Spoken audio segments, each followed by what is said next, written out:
Assalamualaikum warahmatullahi wabarakatuh. Perkenalkan, nama saya Isnaniyati, guru pendidikan agama Islam. Di sini saya akan menjelaskan materi tentang substansi dan strategi dakwah Rasulullah SAW di Mekah.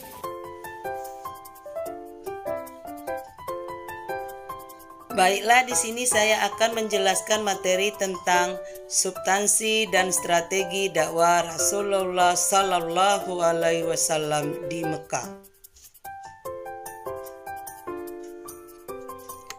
Adapun tujuan pembelajaran, yang pertama, mampu menganalisis kebenaran dakwah Nabi Muhammad SAW di Mekah.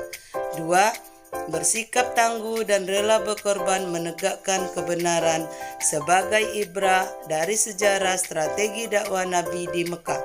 3. Mampu mendeteksi substansi, strategi, dan penyebab keberhasilan dakwah Nabi Muhammad SAW di Mekah. 4. Mampu menganalisis faktor-faktor yang memengaruhi dakwah Rasulullah SAW di Mekah. 5. Mampu memerinci makna perilaku perjuangan dakwah yang dilakukan Rasulullah SAW di Mekah yang patut diteladani dengan menggunakan IT.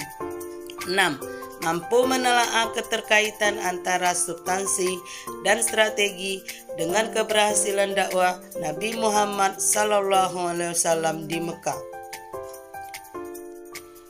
Letak geografis.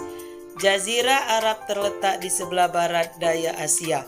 Arab merupakan yang dikelilingi oleh semenanjung Laut Merah, Samudra Hindia, dan Selat Persia. Secara umum Arab merupakan padang pasir.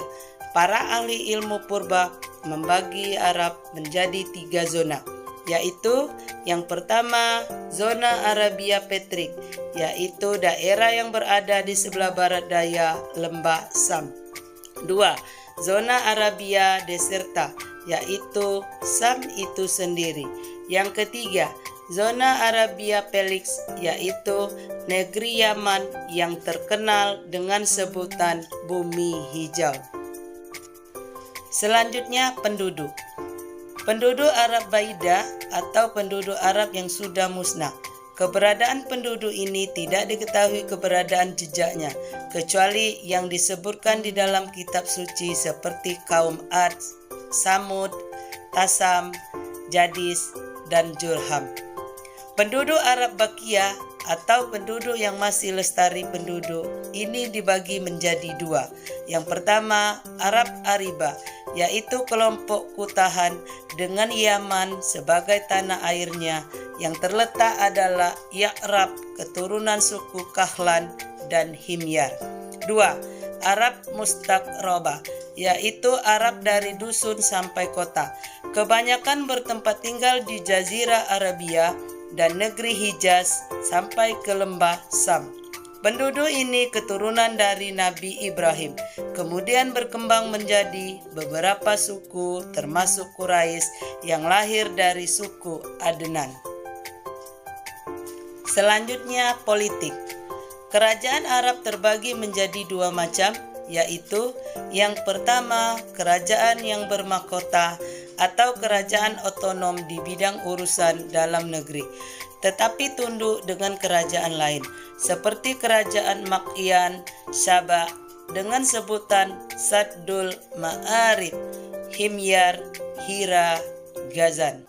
2. Kerajaan yang tidak bermahkota, tetapi memiliki kemerdekaan penuh karena memiliki perangkat sebagaimana kerajaan yang sebenarnya. Kerajaan ini seperti kaum Quraisy pada zaman Abdul Muthalib. Selanjutnya, sosial dan ekonomi. Masyarakat Arab jahiliyah memiliki perilaku sosial yang baik, sehingga perlu dilestarikan, dan perilaku yang tidak baik harus ditinggalkan. Di antara sosial yang baik adalah setia kepada teman, menepati janji, menghormati tamu, dan tolong-menolong antar kabilah. Sedangkan perilaku yang tidak baik adalah merendahkan derajat wanita, berperang, mabuk-mabukan, dan bersumpah palsu. Selanjutnya, agama dan kepercayaan. Masyarakat Arab memiliki dua kepercayaan, yaitu yang pertama, wilayah yang pernah dikuasai Romawi Timur memeluk agama Nasrani. Agama ini terpecah menjadi 3 mazhab. Mazhab Yaqiba, Mesir dan Habsah, Nasatira, Musil, Irak, dan Persia, Mulkania, Afrika Utara, Sisilia, Syria, dan Spanyol. 2. Wilayah yang dikuasai Persia pada awalnya penganut agama animisme dan dinamisme. Agama tersebut menyembah ruh dan leluhur dan benda-benda alam seperti langit, cahaya, api, udara, berhala, dan lain-lain. Substansi dakwah Rasulullah SAW di Mekah. Yang pertama, memperbaiki akhlak masyarakat Mekah, merendahkan derajat wanita, suka bermusuhan, suka mabuk-mabukan, suka melakukan sumpah palsu. 2. Memperbaiki dan meluruskan tauhid. Islam mengajarkan menyembah hanya satu Tuhan, Allah Subhanahu wa Ta'ala. Islam mengajarkan kewajiban manusia untuk beribadah kepada Allah. Islam mengajarkan manusia tentang kehidupan setelah kematian, yakni hari kiamat. Islam melarang hidup dengan sombong. Islam menjamin keselamatan dunia dan akhirat. Selanjutnya yang ketiga, menyampaikan persamaan hak dan derajat manusia. Islam sebagai agama yang diridhoi oleh Allah memandang bahwa setiap manusia memiliki hak dan derajat yang sama sebagai hamba Allah. Yang membedakan antara hamba Allah hanya satu dengan yang lain adalah nilai ketakwaan kepada Allah. Allah Subhanahu wa Ta'ala berfirman, A'udzu billahi minas syaitonir rajim. Bismillahirrahmanirrahim. Ya ayyuhan nasu inna khalaqnakum min zakarin wa unsa wa ja'alnakum su'uban wa qabaila lita'arafu. Inna akramakum indallahi atqakum. Innallaha alimun khabir. Artinya, wahai manusia, sesungguhnya kami menciptakan kamu dari seseorang laki-laki dan seorang perempuan dan menjadikan kamu berbangsa-bangsa dan bersuku-suku supaya kamu saling kenal mengenal. Sesungguhnya orang yang paling mulia di antara kamu di sisi Allah ialah orang yang paling bertakwa di antara kamu. Sesungguhnya Allah Maha mengetahui lagi Maha mengenal. Quran Surat Al-Hujurat ayat 13.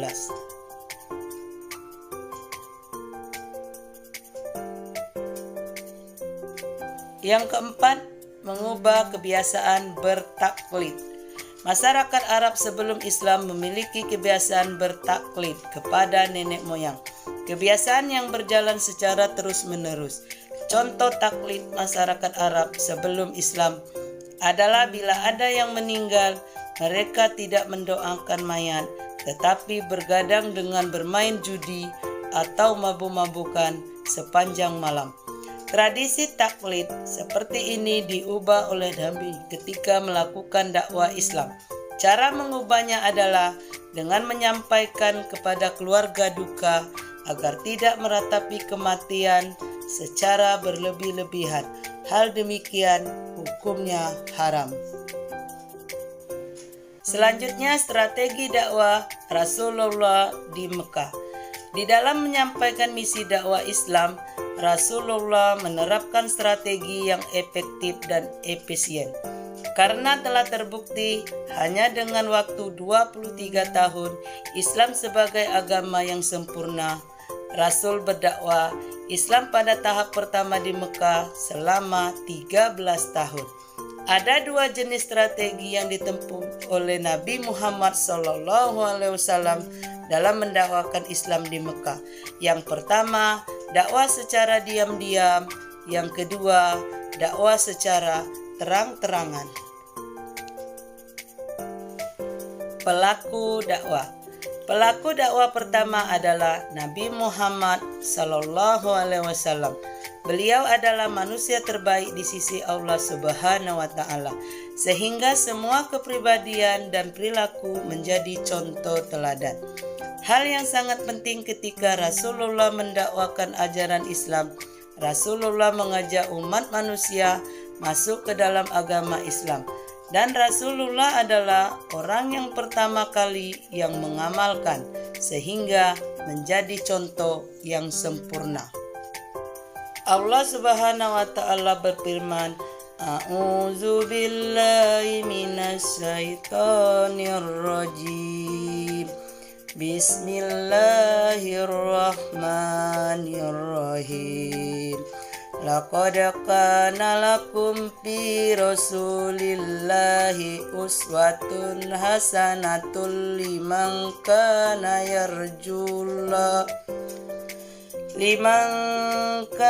yarjullaha wal yawmal akhir wa zakarallaha katsira. Yang artinya, sungguh telah ada pada diri Rasulullah SAW itu suri teladan yang baik bagimu, yaitu bagi orang yang mengharap rahmat Allah dan kedatangan hari kiamat, dan yang banyak mengingat Allah. Quran Surat Al-Ahzab ayat 21. Tantangan dakwah. Tantangan di dalam berdakwah tidak boleh dijadikan sebagai penghambat. Sebaliknya, setiap tantangan perlu diubah menjadi sebuah kekuatan yang mampu mendorong semangat dalam berdakwah. Di antara manfaatnya adalah akan ditolong Allah Subhanahu wa Ta'ala dalam segala kebutuhan, kepentingan, dan kemudahan dalam hidupnya.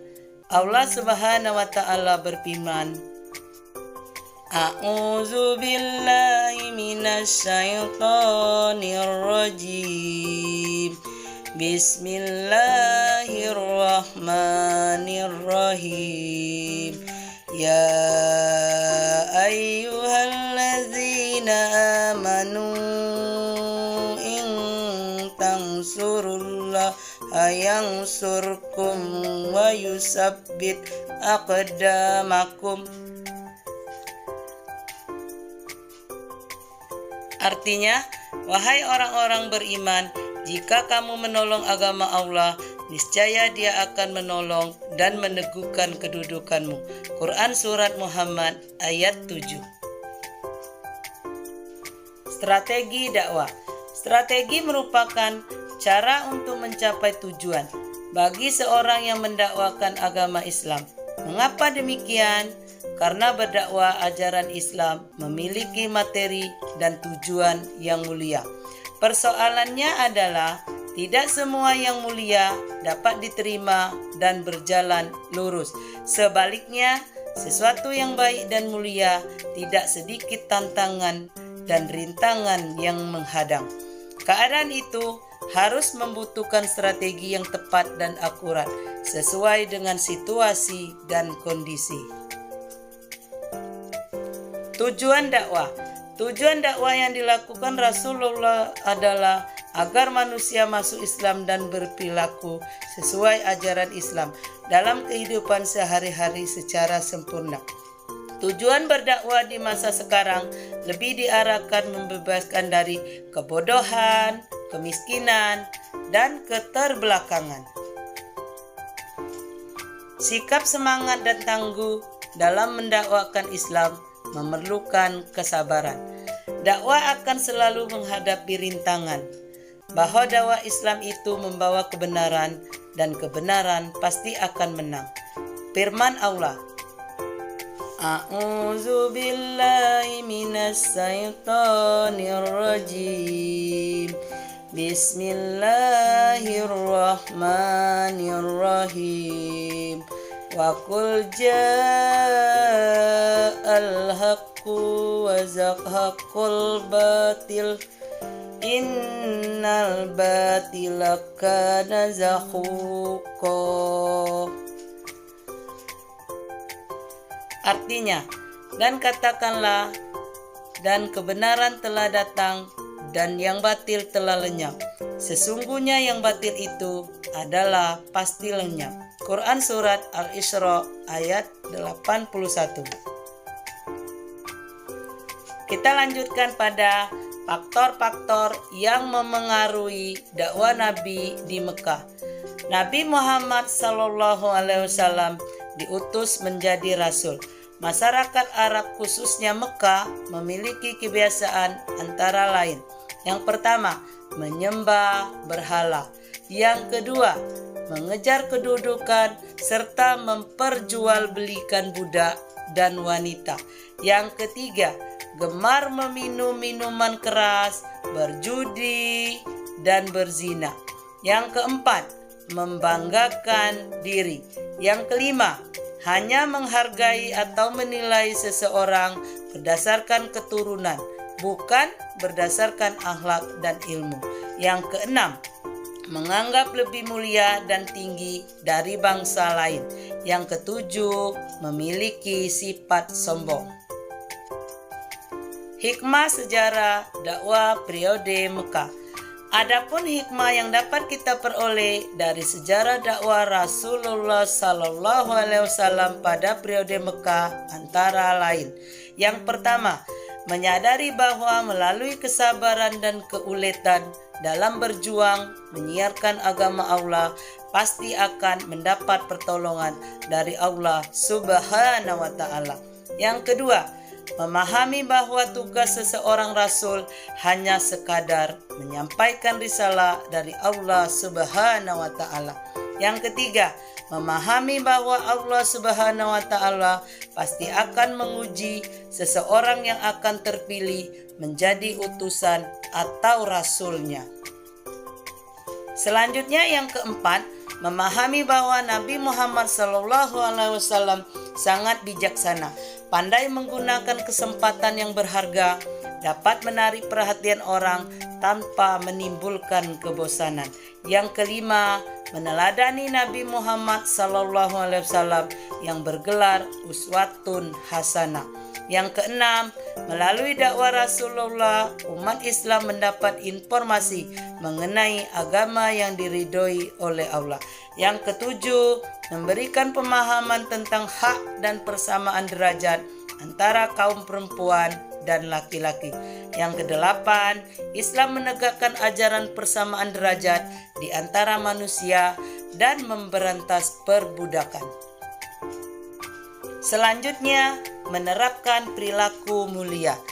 Perilaku yang dapat diteladani dari perjuangan dakwah Rasulullah Sallallahu Alaihi Wasallam pada periode Mekah antara lain. Yang pertama, memiliki sikap tangguh. Di antaranya, yang pertama, menggunakan waktu untuk belajar dengan sungguh-sungguh agar mendapatkan prestasi yang tinggi. Yang kedua, melaksanakan segala perintah di sekolah, melaksanakan segala peraturan di sekolah sebagai bentuk pengamalan sikap disiplin dan tanggung jawab. Yang kedua, memiliki jiwa berkorban. Adapun jiwa berkorban di antaranya, yang pertama, menyisihkan waktu sebaik mungkin untuk kegiatan yang bermanfaat. Yang kedua, mendahulukan kepentingan bersama di atas kepentingan pribadi. Itulah penjelasan materi dari saya, semoga bermanfaat. Saya akhiri, wassalamualaikum warahmatullahi wabarakatuh.